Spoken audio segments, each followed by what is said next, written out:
فواد صاحب، اپوزیشن کا اگر آپ نے شاہد خاقان عباسی صاحب کا جواب سنا ہو، محترمہ مریم نواز صاحبہ کا آپ نے ریئیکشن سنا ہو، وہ یہ سمجھتے ہیں کہ آپ اس ڈس انفارمیشن کیمپین کو لیڈ کر رہے ہیں اور کوئی ایویڈنس ہی ایسی نہیں ہے کہ پی ایم ایل این کا کوئی لیڈر ایسا ہو جو نواز شریف کی لیڈرشپ کو ریپلیس کرنا کی پوزیشن رکھتا ہو یا خواہش بھی رکھتا ہو۔ ہسٹری ان کے اس آرگومنٹ کو تسلیم نہیں کرتی۔ اگر آپ دیکھیں، آپ کو یاد ہوگا کہ 1993 میں جب یہاں پنجاب میں تبدیلی ہوئی اور اوپر جو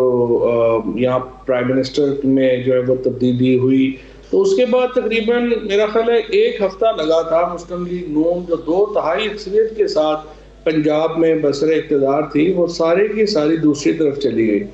اور ایک آدمی بھی نون لیگ میں نہیں رہ گیا۔ اب بھی جو اس وقت مسئلہ ہے وہ یہ ہے کہ نواز شریف ہمیشہ جب وقت آتا ہے وہ لوگوں کو چھوڑ کر باہر چلے جاتے ہیں، جس کی وجہ سے جو ایک لیڈرشپ ہے ان کی، اس میں ایک ریزنٹمنٹ ہے اور جائز طور کے اوپر ہے۔ اسپیشلی جو پارلیمنٹری پارٹی ہے وہ سمجھتی ہے کہ یہ طریقہ درست نہیں ہے کہ وہ اس طرح سے نواز شریف جو ہیں وہ لوگوں کو چھوڑ کے اور خود باہر چلے جائیں اور وہاں سے چاہیں کہ ان کے جو ایک ملٹی ملین ڈالر جو رہائش ہے وہاں سے بیٹھ کے وہ اور ان کے بیٹے بھی اور ان کے باقی رشتہ دار بھی باہر بیٹھے ہوں اور وہ یہاں پہ حکمرانی کر رہے ہوں۔ تو میرا یہ خیال ہے کہ ہسٹری بھی اور یہ جو حالات ہیں وہ بھی اس چیز کی گواہی دیں گے کہ نواز شریف صاحب کے جو دن ہیں بحیثیت صدر مسلم لیگ نون کے وہ کافی تھوڑے۔ لیکن دیکھیں، شاہد خاقان عباسی صاحب نے ڈیمانڈ کیا ہے، جو ایکس پرائم منسٹر ہیں، وہ کہتے ہیں کہ فواد چودھری کو بتانا چاہیے کہ کس شخصیت سے ملاقات ہی ہے، کون سے لوگ ہیں جو ایسی ملاقاتیں کر رہے ہیں۔ وہ کہہ رہے ہیں یہ تو ہوا میں ہے ساری باتیں، 2018 کے بعد سے ایک بھی بندہ الگ نہیں ہوا پی ایم ایل این سے۔ نہیں، بات یہ ہے کہ جو آپ بھی یہیں رہتے ہیں اسلام آباد میں اور جو بھی باخبر لوگ ہیں ان کو معلوم ہے کہ یہ شاہد خاقان عباسی صاحب ہیں یا جو باقی دوست ہیں وہ کیا سوچتے ہیں، اور وہ یہاں پر جب اکٹھے ہوتے ہیں وہ بھی کیا گفتگو کرتے ہیں اور وہ کیسے نجات حاصل کرنا چاہتے ہیں نواز شریف صاحب سے۔ اور جو میرا خیال ہے کہ کوئی غیر اتنی فکری چیز نہیں ہے۔ زیادہ تفصیل جو ہے وہ میں اس لیے نہیں بتانا چاہتا کہ میں چاہتا ہوں کہ نون لیگ کے جو لوگ ہیں وہ اپنی ہمت پکڑیں اور جو یہ انہوں نے عمل شروع کیا ہے اس کو پائے تکمیل تک پہنچائیں، کیونکہ ڈیٹیلز بتائیں گے تو پھر شاید اچھا نہ ہو بھی، لیکن یہ ڈیٹیلز ویسے ہی آپ کو پتہ چل جائیں گی جلد۔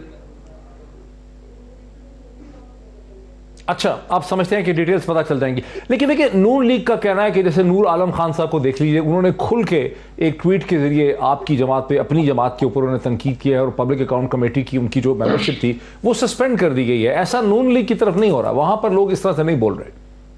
نہیں، وہ تو حکمران پارٹی میں ہی ہوتا ہے نا جی، اپوزیشن پارٹی میں اس طرح سے نہیں ہوتا۔ اگر آپ کو یاد ہو تو نور عالم تو خیر ہمارے ایم این اے ہیں، یہ جب کیپٹن صفدر جو داماد تھے اس وقت کے وزیر اعظم نواز شریف کے، وہ اسمبلی میں انہوں نے وزیر اعظم کے جو اس وقت کے پرنسپل سیکرٹری تھے فواد حسن فواد، ان کو ایکیوز کیا کہ وہ ان کے فنڈز جاری نہیں کر رہے، اور انہوں نے فواد حسن فواد کو بہت بے نقط سنائی۔ تو بیک بینچز پہ بیٹھ کے کئی دفعہ جو ہے وہ آپ کو ایک جیلسی بھی ہوتی ہے، تکلیف بھی ہوتی ہے، اور کئی دفعہ جینوئن بھی پرابلمز ہوتی ہیں اور اس کے لیے وہ بات کرتے ہیں۔ اور نور عالم جو ہے وہ بھی اسی عمل کا ایک حصہ ہیں۔ ان کو شاید کچھ ان کی چیزیں ہوں گی جس میں وہ سمجھتے ہیں کہ ان کی جو مداوع نہیں کیا جا رہا شکایات کا۔ میری ان سے کافی طویل ملاقات بھی ہوئی ہے اور مجھے لگتا یہی ہے کہ انشاءاللہ تعالیٰ تو نور عالم اس سے معاملہ اس سے آگے نہیں بڑھائیں گے۔ اب سے چند گھنٹے پہلے آپ پاکستان کے انفارمیشن منسٹر ہیں، پرائم منسٹر عمران خان کی کیبنٹ کے کلیدی کردار ہیں، اس کا فیس ہیں آپ، اس کے اسپوکس پرسن ہیں۔ اب سے چند گھنٹے پہلے ایک خبر آئی ہے کہ وزیر اعظم عمران خان احتساب کے اس پورے پروسیس سے سخت نالاں ہیں۔ وہ سمجھتے ہیں کہ ان کیسز کو ٹھیک طرح سے پریزنٹ ہی نہیں کیا گیا، بہت سے ایسے جو لو ہینگنگ فروٹ تھا اس کو بھی نہیں لیا گیا، اور وہ بیرسٹر شہزاد اکبر جو ہیں، جو ان کے ایڈوائزر ہیں اکاؤنٹیبلٹی کے حوالے سے، ان سے وہ سخت انہیپی ہیں، وہ ان سے ناراض ہیں، اور باقاعدہ ان کی ریپلیسمنٹ کے انٹرویوز جو ہیں وہ اسکیجول کر لیے گئے ہیں یا انٹرویوز ہو گئے۔ دیکھیں، وزیر اعظم احتساب کے عمل سے تو بہرحال خوش نہیں ہے، اس میں تو کوئی دو رائے نہیں ہے، اور وہ اس کا اظہار پبلکلی کر چکے ہیں. جس طرح سے پاکستان تحریک انصاف کے لوگ، پاکستان کے عوام سمجھتے ہیں کہ احتساب سے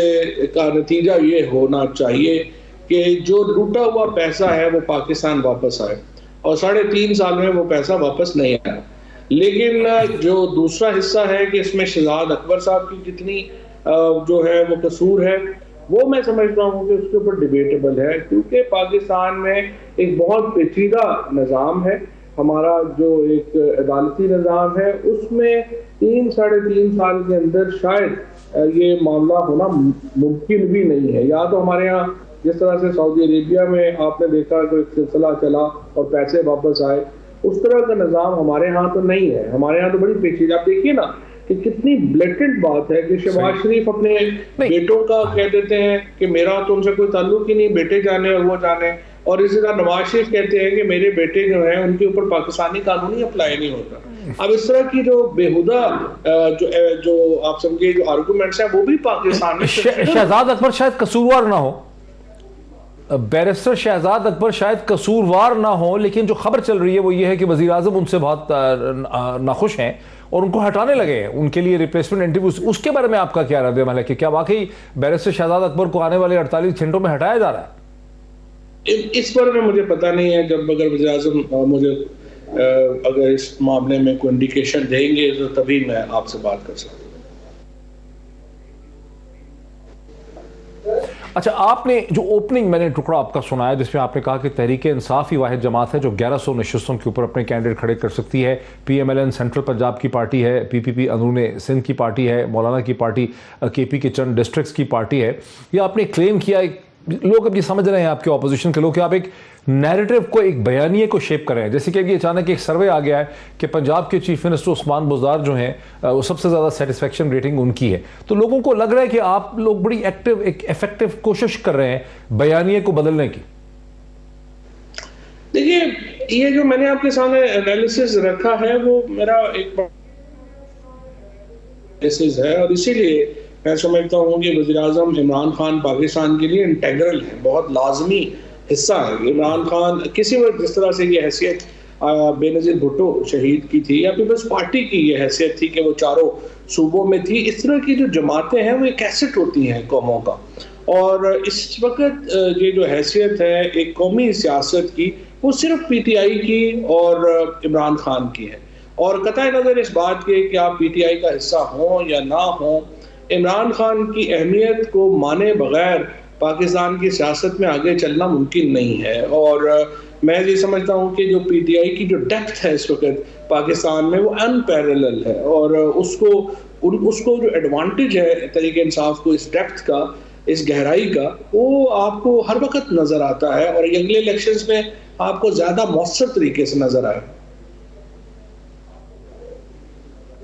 کیا آپ کی جماعت میں اور وزیر اعظم میں کوئی ایسی بھی خواہش ہے کہ پریزیڈنشل سسٹم ہونا چاہیے؟ کیونکہ سوشل میڈیا پہ اچانک سرویز شروع ہو گئے ہیں کہ پاکستان میں پریزیڈنشل سسٹم ہونا چاہیے کہ نہیں ہونا چاہیے.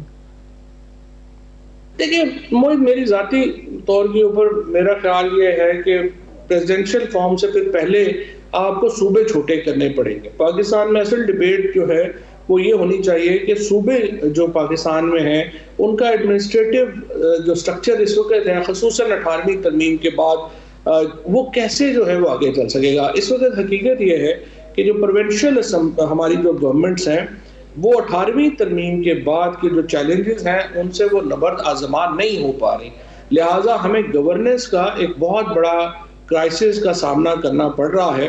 اور 18ویں ترمیم کو جس طرح سوچے سمجھے بغیر نافذ کیا گیا، اب اس کے بہت زیادہ فال آؤٹس ہمارے سامنے آ رہے ہیں. اس میں ڈی سینٹرلائزیشن تو کی گئی ہے، لیکن جو چیف منسٹرز نے جس طرح سے لوکل گورنمنٹ کو کھا گئے، اس کے بعد اب چیف منسٹرز ایکچولی فیڈریشن سے بھی زیادہ پاورفل ہیں، اور جو کوآرڈینیشن ہے بٹوین دی پروونسز وہ ایک بہت ہی مشکل مرحلہ بن گیا ہے. تو